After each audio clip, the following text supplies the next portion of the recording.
don't see myself as some top shot, high-end coach or anything. I truly don't see that. I really have come a long ways in my life, and I don't have some hidden desire to be on stage to fix some insecurity in my life. A lot of people like to be famous, and the reason why they want to be famous is because they feel small and they want to be on stage, and then everyone feels they cheer you on, and then you feel loved. Like, that's kind of, a lot of people want to be coaches for that reason. They'll never admit it, but that's just a lot of times. Why do people want to be famous? I think at a weird core level, we all just want to be loved. I know, sorry for fluffiness for the people that don't like that. But, so here's the thing. Why am I talking to you guys here? Like, why would I spend my time?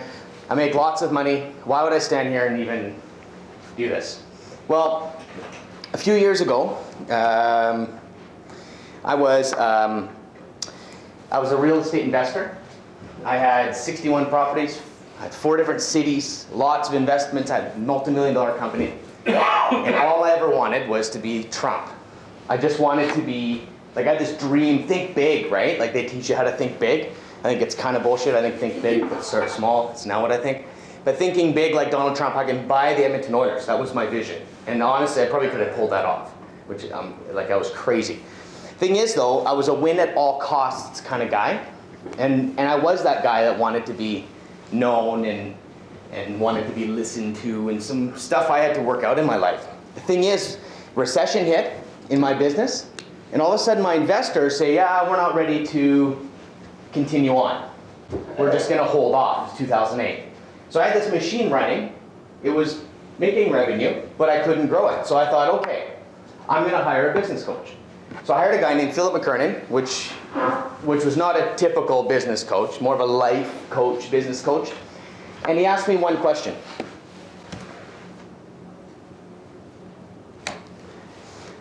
Which totally shook me. He goes, are you happy? So in business, they always teach you about efficiencies. They teach you about your business plan. They teach you how to create revenue, how to fix your problems in your business. These are business coaches. But he asked me a question. He goes, are you happy? So don't worry, I'm going to get to some marketing stuff, some fun stuff too, if you don't, this isn't interesting. But the thing is, though, this is kind of what made me why I'm here today. So I asked my question, I go, am I happy? And I know what, I never asked that in my entire life. I just was driven at light speed. Couldn't see anyone around me. I would run them over. I'd do whatever it takes to be successful, make whatever money I need to make, because I have a mission. So the cost of winning at all costs was I wasn't happy. Was not happy at all. I was miserable, hated myself. I just didn't connect to that. I just was angry, more angry than I've ever been. I used to punch holes in walls sometimes. I don't do that anymore. So I asked myself this question. We'll payroll deduct you, buddy, if you do. I'll fix it. So here's the thing. I started asking hard questions in my life as I was because I had made some money. And I thought, okay, now I'm making money. Because everyone that hasn't made money thinks when you make lots of money, then it kind of, you have to almost experience making lots of money to realize it doesn't really fix things, but definitely way happier making lots of money. I'll tell you that right now. But anyways, the thing is, I started asking myself the question, is that, am I happy? And I realized what makes me happy was my wife. Oh, frick, I gotta get emotional. I freaking love her so much. Anyways, my kids made me happy, and I realized I had neglected them. Big time. Like, so close. I realized that I asked myself, am I happy? And then I realized my kids didn't really want to be around me. My wife didn't want to be around me. So by doing that, I realized, holy shit, what have I done? So I started asking. Then my coach asked me, what do you want? Like, what do you want? That's the hardest question in the world, I'll tell you right now. What do you want? The problem is, what we want is usually someone else's idea of something. Like, do you know how many Asian people are engineers or doctors, and really, they're doing that for their family? Like, it just blows my mind. Their whole life, they go do this. I know people personally that I've coached. One guy has told his family that he's an engineer, and he dropped out of school, and he's too scared to tell them the truth. But this thing is, how many times do we live according to what our parents want to say? How many times do we live according to what we think we should do as professionals, or that we should do? Well, what do I want is a harder question. So anyways, I asked that question, and I decided I'm going to change my life. Over the last few years, I've taken my business, Cash Flow Consultants, creating income through real estate, which I thought was really great. And I went to all my investors, and I said, I'm changing the game. About 95% of them were okay. About 5% of them wanted me to stay in the game for life. So that was a very difficult process to shut down a company that had been running. I bought 40 properties in like 14 months. It was just crazy fast growth. I shut it down, liquidated it, and made some money selling it, and I ended up with no company other than I got a small portfolio of real estate. But I did that because I wanted to do what makes me happy. Now the next thing was I realized I like coaching people because I like to be part of someone else's success. So I thought, okay, I'm going to build my life that way. So I ended up going into energy. I went into coaching, life coaching, all different types of coaching, trying to find myself. Landed a good energy contract, and I think when I was sitting with Art signing up, I said, okay, the only thing is I'm going to have to replace 120 grand worth of income because I'm going to give up this contract. I think his face was like, okay, welcome aboard, like good luck, like I didn't know me, right? And the thing is, so I let go of that because I'm so freaking serious about doing what I want in my life because there's something magical that happens. When I start doing what I want, money chases me. It's the craziest thing I've ever experienced, is that it's almost like with my self-worth, my net worth increases. It's always tied together. So anyways, I just want to tell you a little bit of why I'm standing here. I'm here because I'm fulfilling what I want to do in my life. Because I want to chat with you. If I can make an impact, that makes me happy. It's very simple. And that kind of leads me into this. Not that. I just want to tell you a little bit about how I see leadership, is this. Old school leadership, guys, things are changing. And this is going to tie into marketing and everything like that. How people are thinking, sociology, the psychology of people are changing. If anyone could see this, this is leadership model number 1. You notice that? L is the leader, and everyone follows the leader. Okay? Tony Robbins, Donald Trump, everyone wants to be like these people. But guess what? That's changing. Our whole society is more into what do I want? It's starting to change.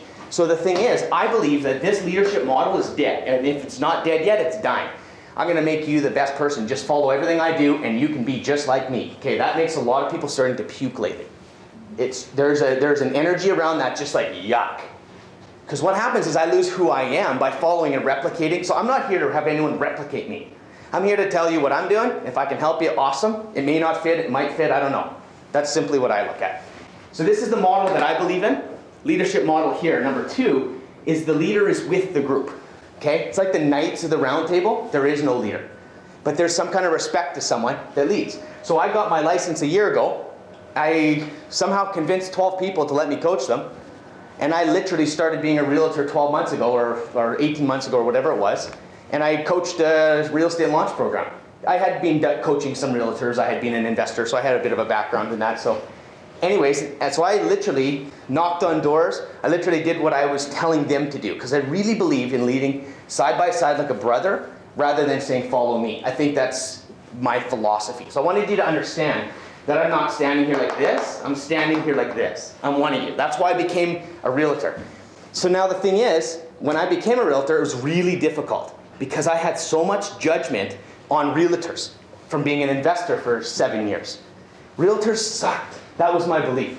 It was brutal. I had to deal with realtors. I started writing all my own contracts, doing my own deals, because I hated dealing with realtors. And then I had to become one. That was my own personal thing I had to figure out. And the thing is, though, the reason why I didn't like it was because of a few experiences I had. Multiple cities, I dealt with realtors, and it was I found good ones, and it was like, yeah, it was pretty good. It was pretty good. But the thing is, I made $100,000 to one realtor in one transaction. I bought 10 condos. $100,000 in a deal. Not even a thank you card. And they're a good realtor. They're pretty good. Like, I liked dealing with them. It was pleasant, but not even like, so I started thinking, like, if I was a realtor, man, I would have done something crazy. I would have done something to blow their mind. $100,000, and then I went and bought 16 other properties, another realtor, nothing. Like, I just couldn't believe that you wouldn't just insulate your client, which I was the client. So anyways, I started thinking about it, and I started coaching realtors, and I realized I became a realtor because I want to prove that you don't have to spend money as marketing. You can do it really cheap, and it's different. What's going on in the industry, in my opinion, is it's not innovative, and I think it's way simpler than we're making it. So here's the thing. When you drive around, you see bus benches, you see billboards. You always see this line, right? Free home evaluations. That's fine, okay? But here's my issue with it. You're driving around and you see this line, and I know some people probably have it. I don't mean to offend anyone, I really don't. But just trying to capture this. You're driving around, every single sign says it. What makes that person different? Free home evaluations, we're a commodity. We're becoming a commodity. So it's like, Like it's, everyone knows what a commodity is? What happens is, does anyone know can someone describe what a commodity is? I just want to make sure you follow me because it's really important. No one knows what a commodity is? Art, what's a commodity? Oh, I'm not going to tell you. He doesn't know.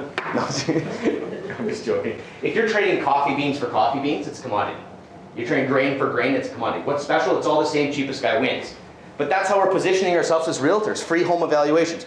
I definitely believe in free home evaluations.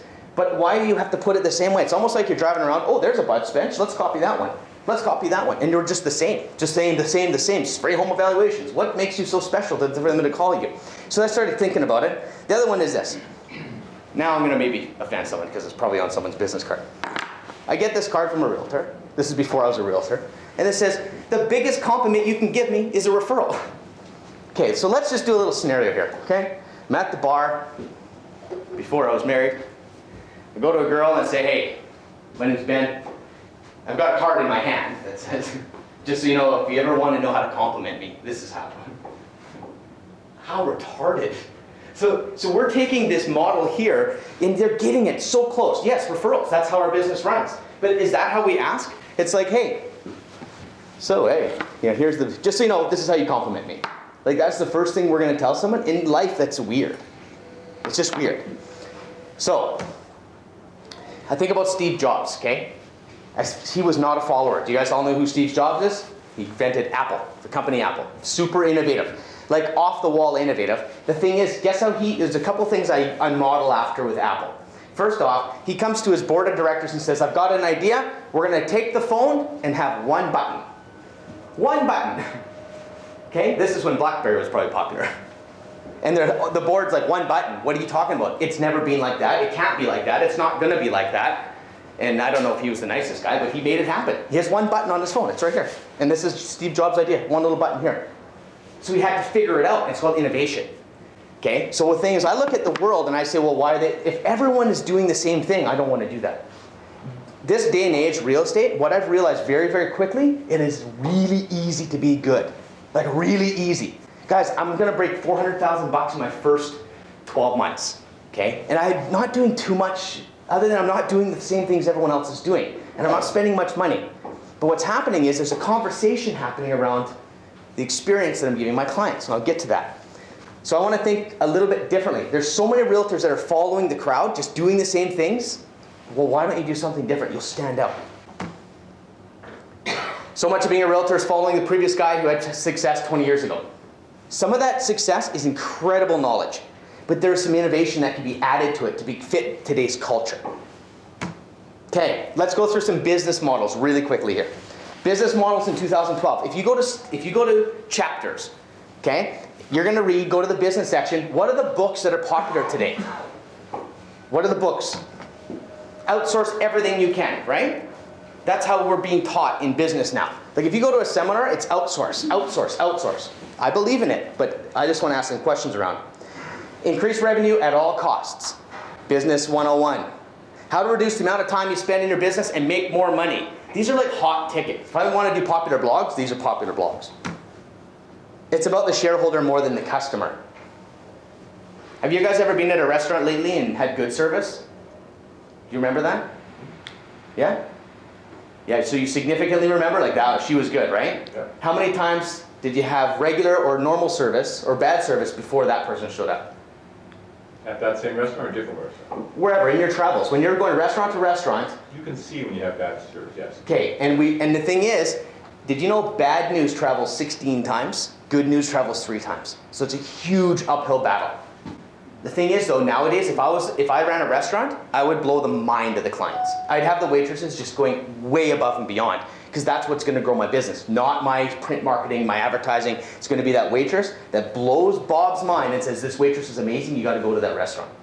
And that's gonna be how my businesses would grow. So now the thing is, when it's about the profit margins more than it's about the customer, you start losing that. Now the other books that are in chapters is, let's make the beach my office. Once in a while I'll see a guy online, he's sitting on his computer, hey, I'm working at the beach. Like it's almost like this weird, we're sick and tired of having jobs, and these are popular books. You have to be online to be successful. Okay, so I don't quite believe in that, but here's the thing.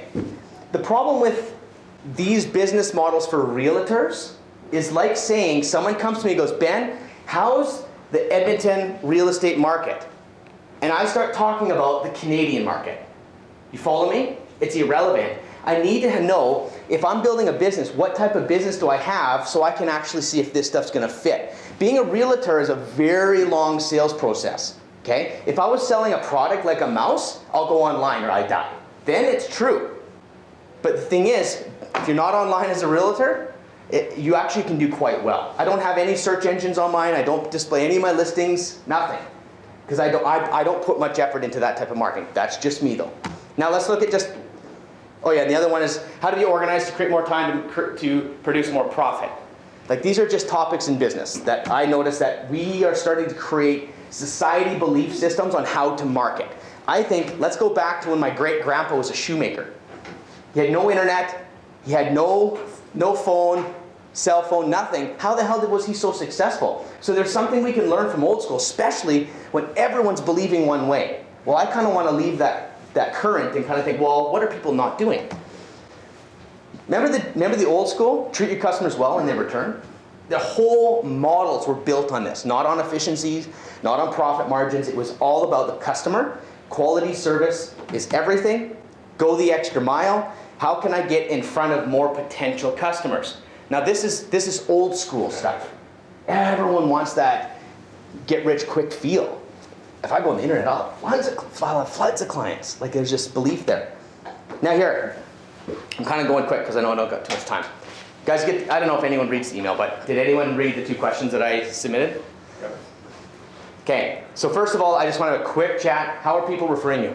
If you had to say this is why people use me, this is the conversation that my clients tell other people. What is it? Good service. Good service? It's like 2 or 3 people. Listen. What's that? They listen. How do you listen? Okay, so you listen, good service, Good advice. good advice, so knowledgeable. Honest, gets the job done. Yeah, gets the job done, honest. Okay, let's go with that now, okay? Well, let's build a marketing campaign around that. That's how I think. Where did they say your print ads are nice? It's a pretty website. Nowhere. I believe in a nice website. I like my website, and I think it's very important to have professionalism and to be very professional and to have those things. But that's money though. See, there's a difference between creating activity in business, and then there's a difference of making money, only doing the things that turn profit. And that's what I try to do every single day in my real estate business, is only do the things that's going to make me money. So the question is, those are the conversations around me that make me money. No one's talking about much else. That guy's service is great. Man, did you see what he did? So I think, what are people saying around Ben, and how do I replicate that? So I just think differently. I don't look at where can I put my face. I don't look at those things. Now, what I want to just do one really quickly and then I'm done, is how do you know what a good marketing campaign is? It's kind of a weird question. And then I'm going to go through a few marketing campaigns, how I interpret them, and maybe you can leave with, maybe you can start looking at your marketing to see if it's actually making money or just creating activity. Okay, so how do you know what a good marketing campaign? Just a couple of quick ones. Increase sales. Yeah, for sure. That's like the ultimate, right? If it makes money, great. Anyone else? What's a good marketing campaign? It's funny because it should be a quick, natural answer. Like, what's a marketing? I don't know. Let's do this. And we kind of roll the dice in our marketing. And at the end of the day, we look and say, I'll make some good money. But how could you make like amazing amount of money? Like, why not just eliminate everything that's not making money and just do what makes money? That's my idea. So here's the thing. I want to ask you this. What are people saying about you? And what are you doing that's worth talking about? Like, I just imagine if, like, to take real estate, it's actually really quite easy if someone's talking about you and telling all their friends how amazing you are. But how do we market? So you market toward the conversation, not toward the impressions of print ads or whatever. So what are people saying about you? So this is how I think. If we can go, let's talk about some marketing here. So I'm going to talk about, like, there's good marketing. I'm not dissing any marketing. Everything can create a profit. But the thing is, there's marketing that makes like crazy profit. That's what I'm interested in. So this is where it comes to what the title was, in efficient marketing and non-efficient marketing. When you're talking about business, they talk efficiencies. There's coaches that build their whole business on being more efficient. The thing is though, being efficient sometimes will cost you customer service and quality. So first thing, I was driving in St. Albert I saw last October they were handing out pumpkins, okay, at pumpkins. Spelling is always a challenge. You guys, I'm sure some realtors have been in business a long time. I've seen the pumpkins done, right? Guys will stop us. Rehab. We used to get. Am I gonna be? I'm like crossing the line. Did Arteam do pumpkins? No, we only did it for 14 years. Next, calendars. And we hand deliver them to the doors, but no. Okay, so I'm just gonna give concept, okay? How do you take one strategy and turn it in? How I look at it is how many times I can take one marketing campaign for the cheapest I possibly can, and go with how many times I can make a high quality touch and stretch out one campaign like. So I saw realty executives in St. Albert. They're all standing there and they're just handing out free pumpkins, okay? That seems like the most efficient way to hit the community, right? You get a big thing of pumpkins, you just hand them out. Okay, so I call that one touch. So here you go. If you need anything, if you don't want to compliment me, you just send me a referral, okay? like is that our touch? So I think about how do I increase the quality of this touch? I want to do pumpkins. So I thought, how do I do this? Well, I got a neighborhood. And in my neighborhood, I only hit 300 houses in the neighborhood for 18 months. I don't even touch anything else in the neighborhood. I just want to like own 300, because if I got 300 people that like me, I'm done. Like I'm set. So why would I try to take on a whole city or I just want a tiny little area and master that area. So this would be my 4th or 5th touch in the neighborhood. I hand delivered pumpkins to the entire community, okay? And I do some Facebook marketing and stuff like that. So I'm handing them all out. But I thought, so now guess what? That's what a lot of guys do. One touch, a little better than delivery, but what do you get out of that? What do I get? How did I turn a revenue from just that? Oh no, down the road, they'll get to know you. I'm not happy with that. I'm really not happy. No, don't worry. We can't measure our results at all. But don't worry, if you keep doing it, you'll make lots of money someday. Well, that's how the newspaper's trying to sell me. Don't worry, you gotta be in there a long time. Here's the difference. You can do one handoff is one touch. Here's the marketing campaign that was super non-efficient, okay? One, I delivered, oh, I'm not gonna write this out. You'll never read it. One, I delivered the pumpkins, hand delivered. I got a local dry cleaner to put a display up in the neighborhood that says Ben Oosterveld, but showed them a carved pumpkin, please enter the carving contest. So I dropped off a contest to every single door as well, okay? So now they have to come back to me, I have to get their phone number, I have to get something, and they get to have fun with their kids. I created an experience, not marketing. Okay, so that's one. I thought, how could I take it farther? Okay, I went and bought some prizes. So I bought prizes. I got Dairy Queen. But the prizes. One thing is, my dad used to be a top sales guy. Okay, he was a life insurance salesman, and he used to do trade shows. And he told me one thing. He said, Ben, it's about the prize. If you want to get people to sign up on shit, you gotta have a good prize. So I didn't cheap out. I got a $250 to Toys R Us for the kids under 12. $250 to Best Buy for the people over 12. I did about $1,000 worth of gifts. Dairy Queen, kids quarters, and I had made sure everybody won because I wanted to go drop off the prize as my 2nd or 3rd touch. Hi, it's Ben here. They don't want to talk to me. They don't give a shit about me. I'm a realtor, whatever. I'm walking in their house. They're, come on in, Ben, it's so great. I'm like, oh, your kid didn't win. Oh, and I heard the drama. I do with that. I'm like, yeah, too bad they didn't win, sorry. But I can't let them go without having something. Here's $5 to Dairy Queen. It's total drama. And they're like, oh my goodness. So they're creating this experience. I'm leaving a mark on them that, guess what? You wouldn't believe this realtor. And there's my marketing. The marketing is to get the conversation going, not your face out. So I went to the newspaper for $1,000. I took out a full page ad with every single pumpkin entry, created a collage. Okay, so the newspaper in Sherwood Park had an ad. I hate newspaper, but I thought, how could I use newspaper? I realized it's not for the public eye. It's for my winners. So I took one page, all the pumpkins. Everyone gets to find their pumpkin, and they're in the newspaper. So it's again a client experience, not my marketing, my face. I hand delivered every single one a newspaper insert, so I got another touch. I took a frame this big, and I thought, I got a personal goal. I'm gonna get my face on someone's wall. How can I get my face on someone's living room? Who's gonna wanna put my face? Well, I'm on the corner there, and I framed the 6 top winners, and I hand delivered these big frames. Here you go. So I took one marketing campaign, instead of handing out pumpkins, I had like 6 touches. Now, I got a phone call Hey, Ben, you delivered flags, you've done coloring contests, now you've done this pumpkin. We're gonna write an offer on a property tomorrow. Can you write it for us? Yeah. So I went and wrote an offer. I'm like, oh, that was cool. That covered my costs. Okay, but what's happening is if I do this more and more and more, I'm working on the conversation, not my exposure. Does that make sense? So the thing is, I do crazy like housewarming gifts a size like this. Okay, this particular guy likes comic books. So I went to a comic collector, paid $100 worth of limited edition. I tried to find as many number ones. I got 4 comic books and a $50 gift card to the cake. Wrapped it up in huge popcorn styrofoam, put sold sign on it, and I went and delivered it at their door. It's like, I'm coming like this. It's retarded, okay? Totally retarded, but I want to create drama enough to talk about. So guess what they do? They post it on Facebook. You're not going to believe what my realtor did. Everyone did, and I get free marketing. Okay, next one. This is an open house I did. $75, I bought a red carpet, bought some velvet things, cost me $100. I got an open house with a red carpet. Man, I saw you, I drove by, it's talked about. So, how did Apple get famous? Did you guys see there wasn't much marketing, the traditional marketing? You know what it was? You gotta try this phone. You gotta freaking try this. This is amazing. So my thinking is this. So, when you're thinking about your marketing, ask how many quality touches does one campaign have? That's one rule of thumb I have. Second is how good the quality is. And is it about your client? And then am I doing something worth talking about? Give a gift card. Hey, congratulations.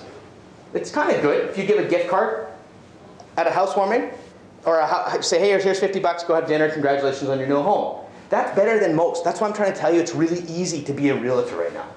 Because some people don't even get anything. So I think take good and go amazing. And what'll happen is, like, I'm 1 year in and at least half my business is referrals already. You gotta use Ben, you gotta use Ben. That's what all I do is focus on that conversation. Anyways, guys, I know this is just a quick Monday meeting. I don't know how long I took, but I just want to tell you I appreciate you guys listening. I really, really do.